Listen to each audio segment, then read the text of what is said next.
Hello everyone, সবাই কেমন আছো? ভালো আছো তো? আজকের রেসিপি আমার এগ কারি। তার জন্য আমি 4টা হাঁসের ডিম নিয়েছি। ওইটা বয়েল করে নিয়েছিলাম আমি অলরেডি। এখন ফ্রাই করে নেব। সামান্য নুন, সামান্য হলদি গুঁড়ো দিয়ে ফ্রাই করে নেব। এখানে আমি মাস্টার্ড অয়েলই ইউজ করছি।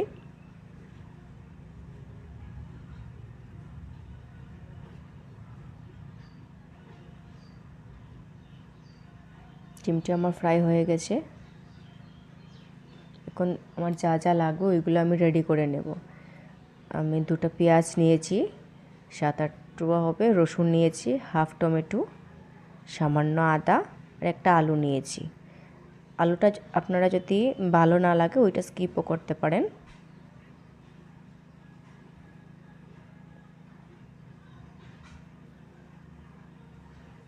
এক এক করে আমি সবগুলো কেটে নিয়েছি।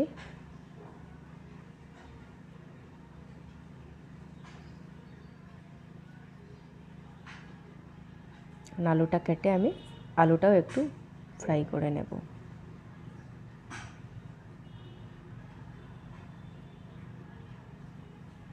মাস্টার্ড অয়েল দিয়ে তাতে আমি দিয়েছি হলদি গুঁড়ো, সামান্য নুন দিয়ে আলুটা ফ্রাই করে নিচ্ছি। এই রেসিপিটা বানাতে আমার একটা পেস্ট লাগবে।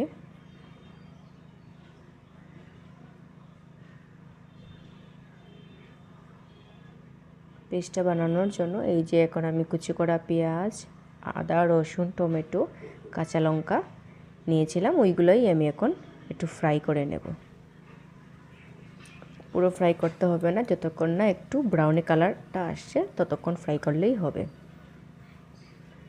ফ্রাই করার পর আমি এটা একটু সময় ঠান্ডা হওয়ার জন্য রেখে দেব, তো পেস্টটা ভালো হয়।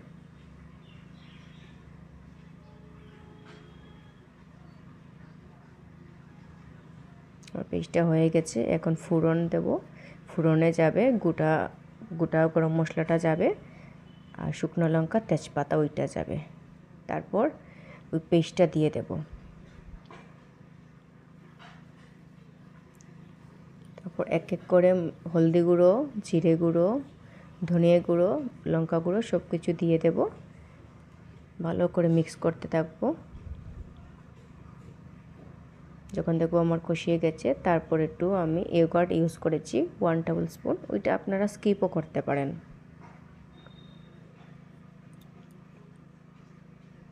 আমার যখন মশলাটা কষানো হয়ে গেছে, তারপর আমি দিয়ে দেব আলুগুলা।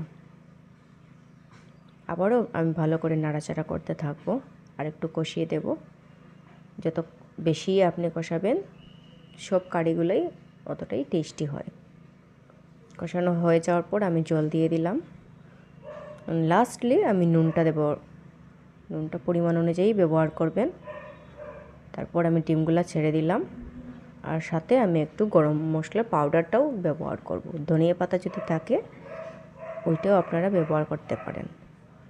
আলুগুলো আমি একটু স্ম্যাশ করেই দিয়ে দেব। রেসিপিটা হয়ে গেছে। বাই বাই, সবাই ভালো থাকবেন, সুস্থ থাকবেন। আপনাদের সাথে আবারও অন্য আরেকটা ভিডিও নিয়ে দেখা হচ্ছে।